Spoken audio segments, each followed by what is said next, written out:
নমস্কার, কেমন আছেন সবাই? আশা করছি সবাই খুবই ভালো আছেন, সুস্থ আছেন। সবাইকে স্বাগতম আমার চ্যানেলে। এর আগের দিনই ভ্লগে আপনাদের বলছিলাম যে আমার শিউলি গাছে কুঁড়ি এসেছে। দেখুন আজকে তার মধ্যে কতগুলো ফুলও ফুটে গেছে।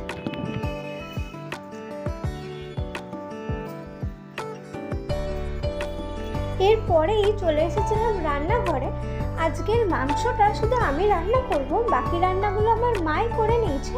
তার জন্য প্রথমে আদা রসুনের একটা পেস্ট বানিয়ে নিয়েছিলাম এবং তার মধ্যে লঙ্কার গুঁড়ো, হলুদ গুঁড়ো, জিরের গুঁড়ো, পরিমাণ মতো লবণ এবং সর্ষের তেল দিয়ে সেটাকে ভালো করে ম্যারিনেট করে নেব।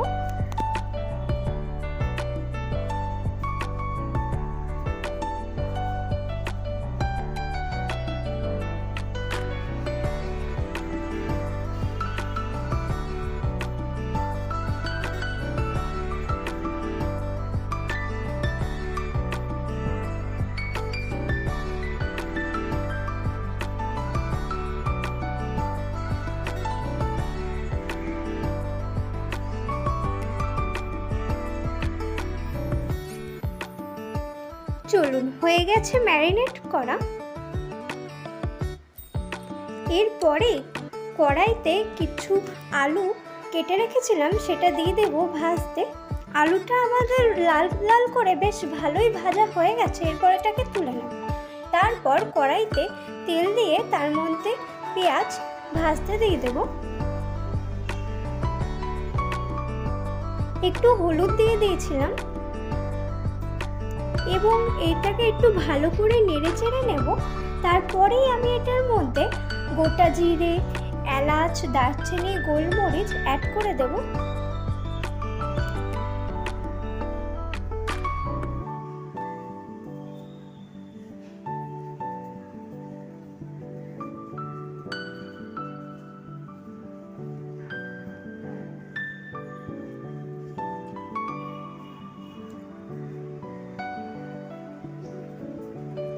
অ্যাড করা আমার হয়ে গেছে।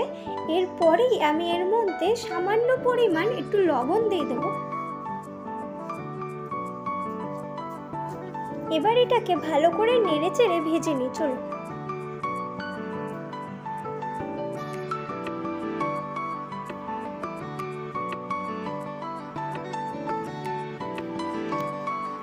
পেঁয়াজটা ভালো করে ভাজা হয়ে গেছে। এরপরে এর মধ্যে ম্যারিনেট করা মাংসটাকে আমি দিয়ে দিয়েছি।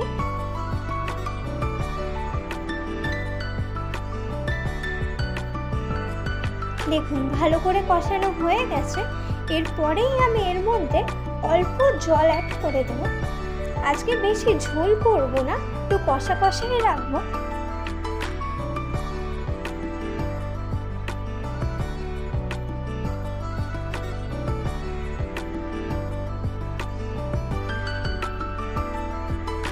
এবং ভেজে রাখা আলুটাও অ্যাড করে দিয়েছিলাম। যাই হোক, আমার মাংসটা অনেকটাই রান্না হয়ে এসেছে। এরপরেই আমি এটার মধ্যে অ্যাড করব গরম মশলার গুঁড়ো এবং মিট মশলার গুঁড়ো। তারপরে এটাকে ভালো করে নাড়িয়ে ছাড়িয়ে সার্ভ করে দেব।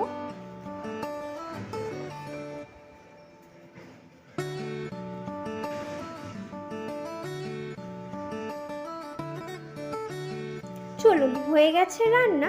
আজকের দুপুরের মেনুতে ছিল ভাত, লাউ ডাল, পটল পোস্ত আর মাংস কষা।